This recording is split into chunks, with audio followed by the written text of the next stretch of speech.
Terberkatilah dalam nama Bapa, Putra, dan Roh Kudus.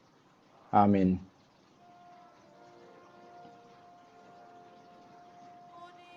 Ya Allah, datanglah menyelamatkan kami.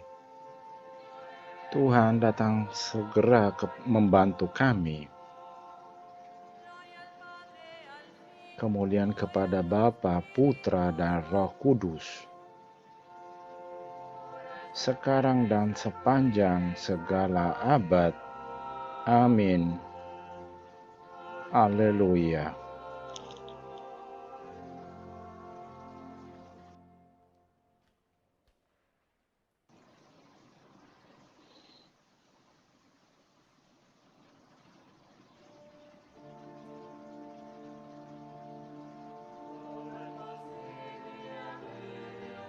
Mana mungkin melahirkan anak bila aku tak kenal laki-laki? Tanya perempuan itu dengan rasa takut atas pewartaan malaikat Allah. Mana mungkin seorang dilahirkan kalau ia sudah tua? Tanya Nikodemus pada Yesus, dapatkah ia masuk kembali ke rahim ibunya? Roh Kudus akan turun di atasmu, dan Dia akan menaungi. Engkau akan melahirkan seorang anak. Namailah ya Yesus. Siapa yang tak lahir dari Roh Kudus tidak akan dapat masuk ke dalam kerajaan-Ku. Seperti merasakan angin bertiup, begitulah kamu mendengar Roh Bapa. Mana mungkin hal itu terjadi? Semua mungkin bagi yang percaya. Terberkatilah Bunda Allah. Jadilah kepadaku menurut perkataanmu.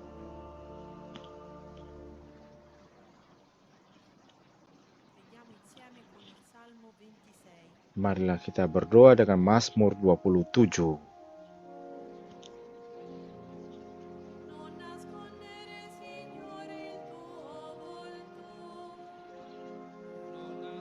Janganlah menyembunyikan wajahmu kepadaku.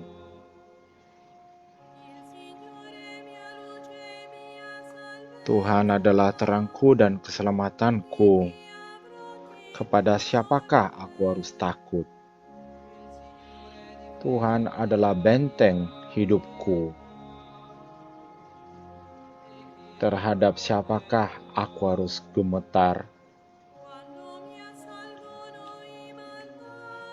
Ketika penjahat-penjahat menyerang aku untuk memakan dagingku, yakni semua lawangku dan musuhku,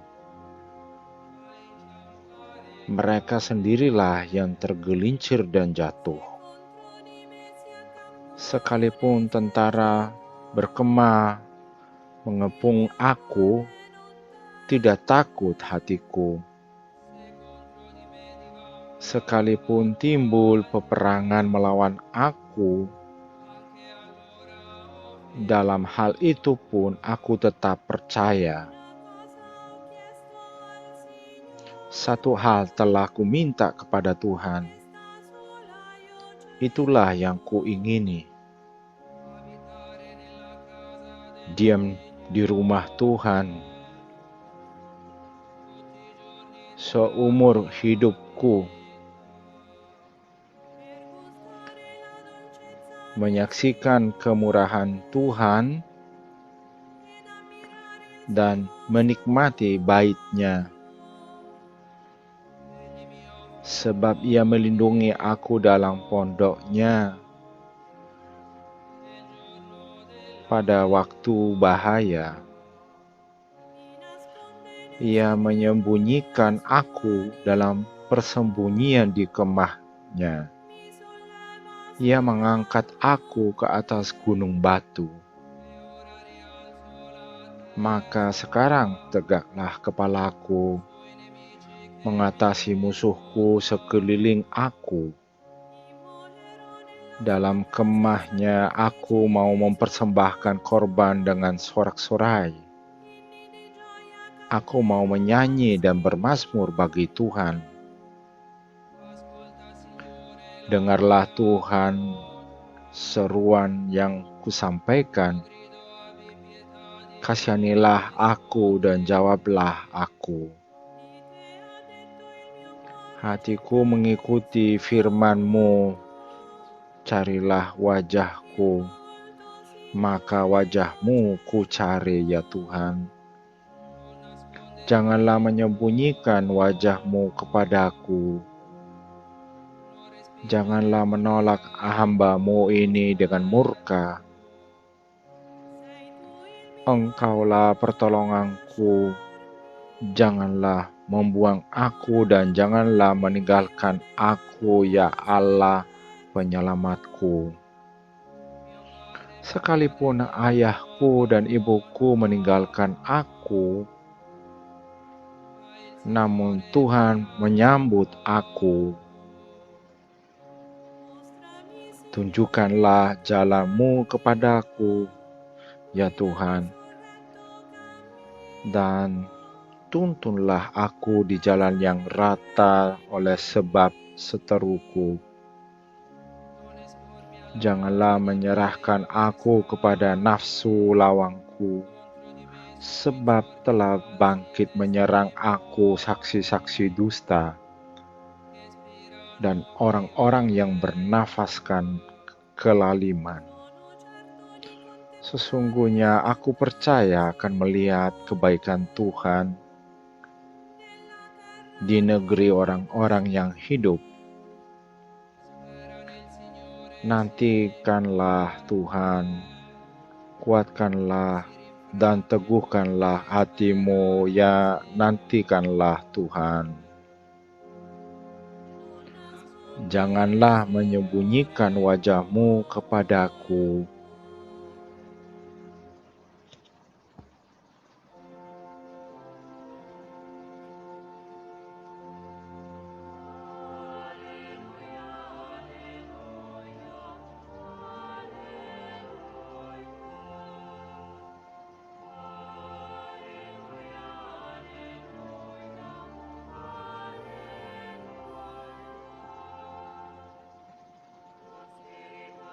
Roh Tuhan ada di atas-Mu. Siapa yang lahir dari-Mu akan menjadi kudus dan selamat.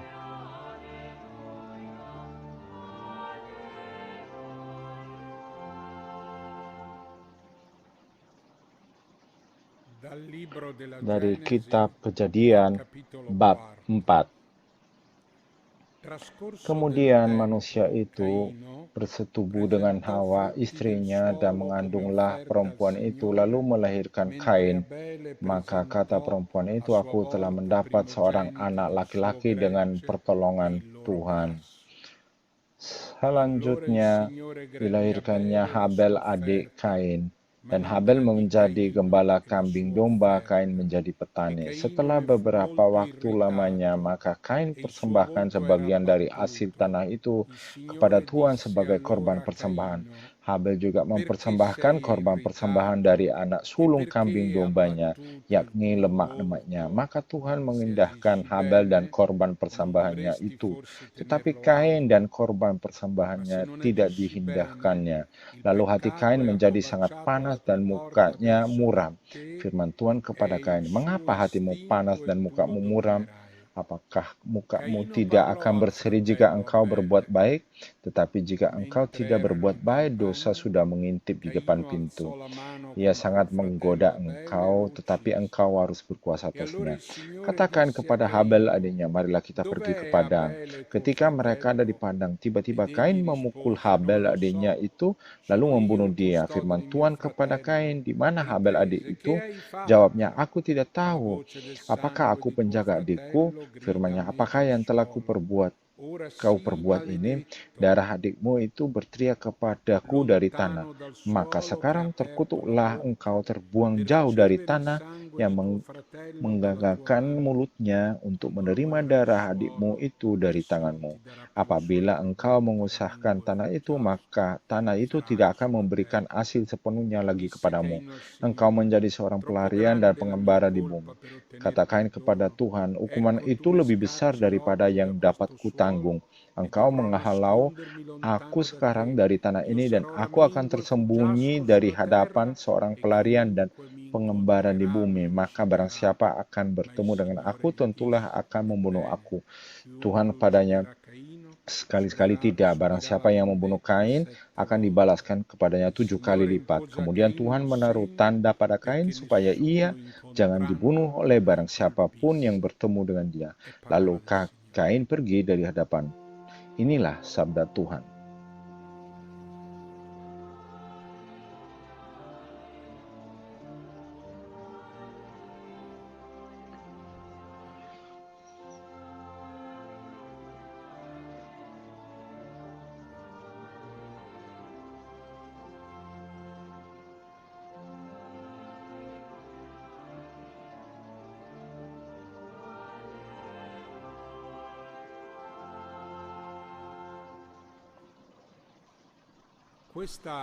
Ini adalah kisah dua saudara kakak dan adik, Kain yang berarti tombak, petani, dan Habel gembala dengan nama sedih yaitu tiupan.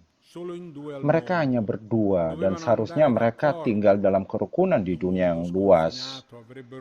Sebab sebenarnya mereka dapat pilih bekerja bersama atau juga mereka bisa pecah seperti Yakub dan Esau. Habel mempersembahkan sebuah domba yang disukai oleh Tuhan dibanding persembahan Kain. Kemudian Kain merasa tersinggung dan dari wajahnya kelihatan terpukul. Kesukaan Tuhan tidak bisa diperkirakan, dan penulis kitab Biblis tidak memberikan penafsiran sama sekali. Ada perbedaan dalam pengalaman hidup. Kain merasa dirinya dihakimi lebih daripada Habel. Dia anak sulung, adalah petani, bukan gembala seperti anak bungsu. Dan pada akhirnya ada juga dua altar yang berbeda untuk persembahan pada Tuhan. Perbedaan akan menghancurkan persaudaraan. Sepertinya jika kita mengikuti aturan penuh kesombongan, tapi juga terbiasa, kita terbawa untuk menyalahkan yang lain, menyalahkan Tuhan atas ketidakadilan. Namun penulis kitab Iblis tidak merasa ragu-ragu. Tuhan adil. Dan itu kelihatan dari tindakan Tuhan yang begitu dekat. Sebagai ayah dengan Kain, mengapa hatimu panas dan mukamu muram? Dia tidak harus cari banding dengan adiknya, tidak harus melihat perbandingan.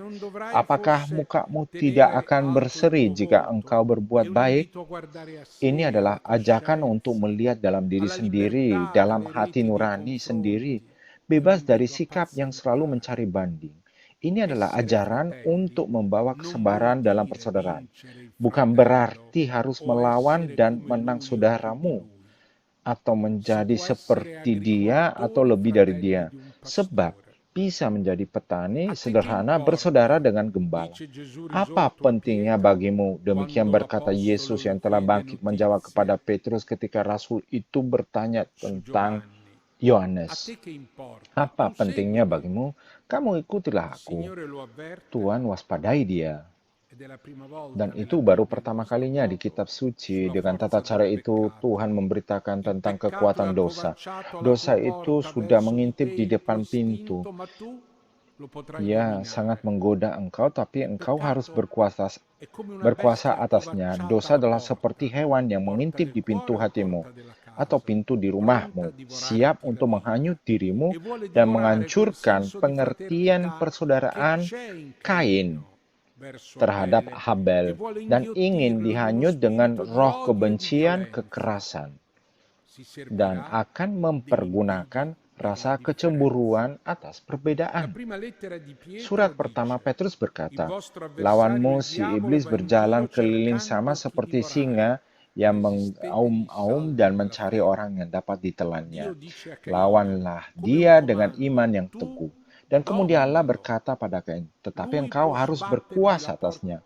Dia bisa banting pintu di mukanya, namun ada atraksi yang merayu secara keras tentang kebencian dan kecemburuan dari rasa iri yang sepertinya menetap peran anak sulung yang demikian mendapat damai. Damai itu adalah damai yang dia sendiri hilang dan menyalahkan adiknya. Dan oleh karena itu muncul keputusan untuk divonis mati. Dari situ ada ajakan untuk pergi ke padang. Dan Habel mengikutinya karena itu adalah saudaranya, kakaknya, yang sebenarnya bukan kakaknya, tapi adalah musuh. Di mana Habel adikmu? Demikian bertanya Tuhan. Jawabannya, setelah pembunuhan, dan setiap pembunuhan adalah pembunuhan saudara dan sungguh-sungguh menghancurkan persaudaraan. Apakah aku penjaga adikku? Menjadi saudara berarti menjaga persaudaraan satu sama lain. Habel pergi bersama kakaknya dan sekarang berada di lantai. Darah adikmu berteriak kepadaku dari tanah. Maka tanah itu tidak akan lagi menghasilkan bagimu bagi Kain. Karena kekerasan yang ditumpahkan ke adiknya adalah kekerasan terhadap jiwa, terhadap bumi, terhadap lingkungan alam. Alkitab memberikan atribut semuanya kepada Allah. Jadilah hukuman. Maka sekarang terkutuklah engkau, terbuang jauh dari tanah. Tapi sebenarnya sudah menjadi seorang pelarian, sudah menjadi pengembara di bumi. Dan karena itu dia bisa dibunuh oleh semuanya karena tidak memiliki lagi perlindungan dari Tuhan dan perlindungan dari Habel. Maka Kain berkata, Tuhan, hukuman itu lebih besar daripada yang dapat kutanggung.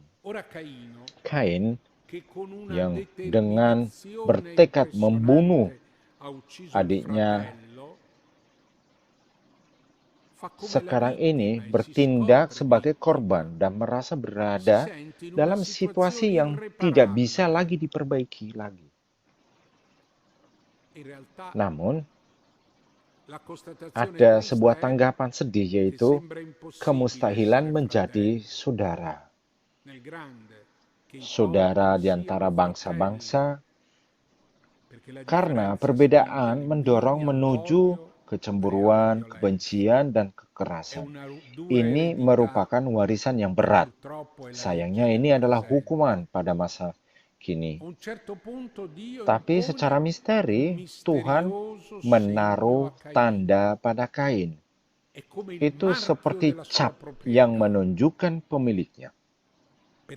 Karena darah yang dimiliki yang paling parah, orang paling parah, tidak bisa ditumpahkan. Begitupun darahnya Habel tidak boleh ditumpahkan. Berapa kali kita berada dalam sejarah kisah situasi di sudut mati seperti situasi Kain.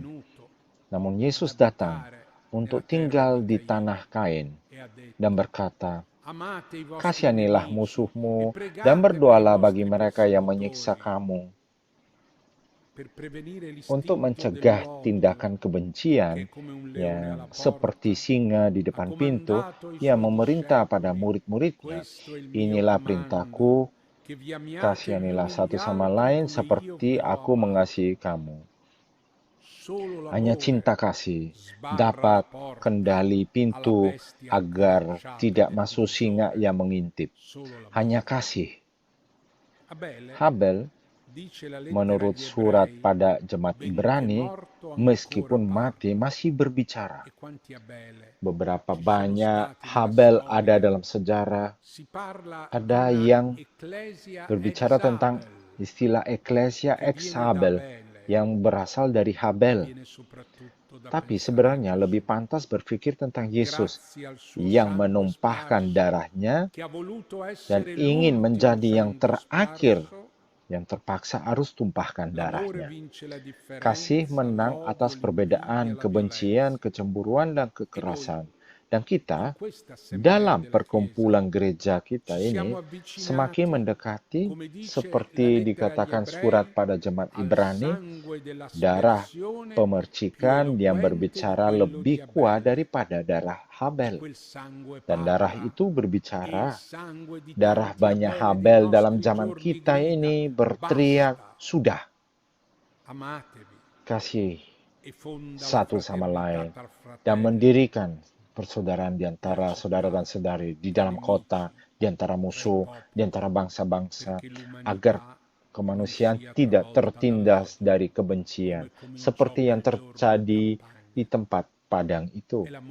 Cinta kasih adalah bendungan yang menghentikan tanah longsor kebencian oleh karena darah yang ditumpahkan Yesus, agar darah itu tidak ditumpahkan lagi dan tidak lagi ditumpahkan darah banyak Abel yang mati perkara tangan saudaranya.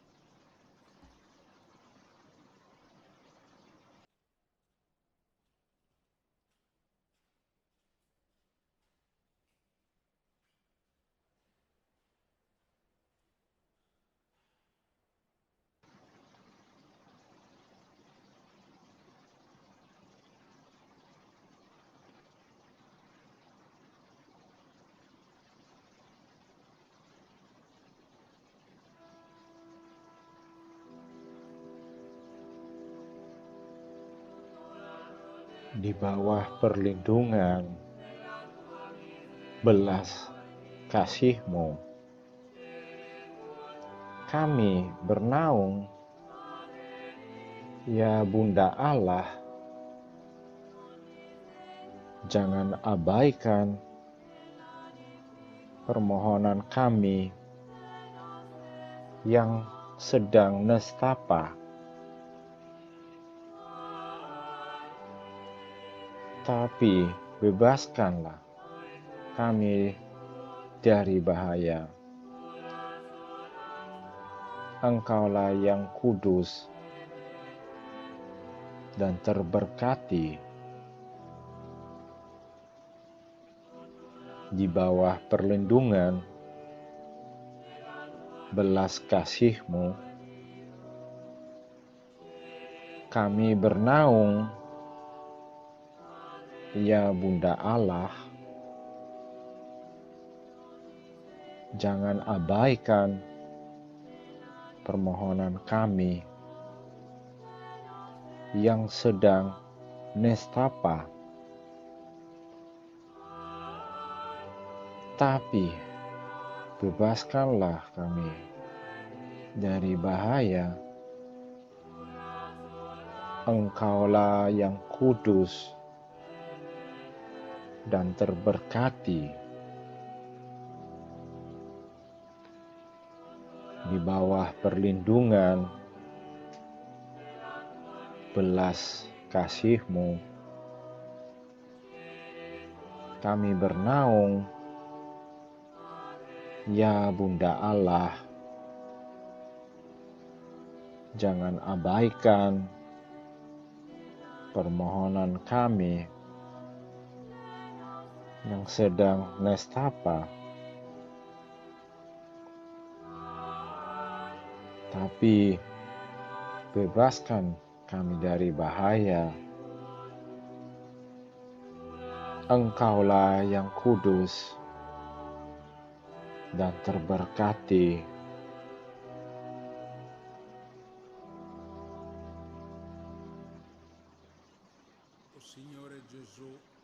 Oh Tuhan Yesus, Engkau yang menumpahkan darah-Mu agar dosa-dosa dapat dibersihkan dan darah itu tidak ditumpahkan lagi.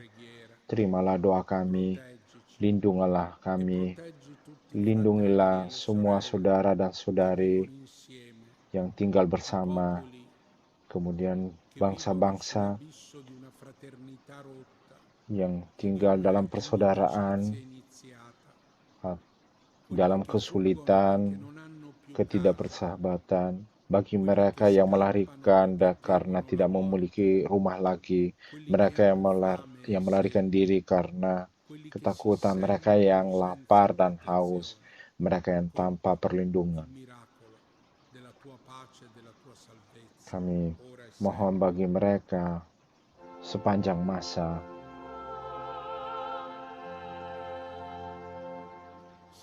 Tuhan, ajarilah kami berdoa. Bapa kami yang ada di surga, dimuliakanlah nama-Mu, datanglah kerajaan-Mu, jadilah kehendak-Mu di atas bumi seperti di dalam surga. Berilah kami rezeki pada hari ini, dan ampunilah kesalahan kami, seperti kami pun mengampuni yang bersalah kepada kami. Dan janganlah masukkan kami dalam pencobaan, tapi bebaskanlah kami dari yang jahat. Amin. Damai bersamamu.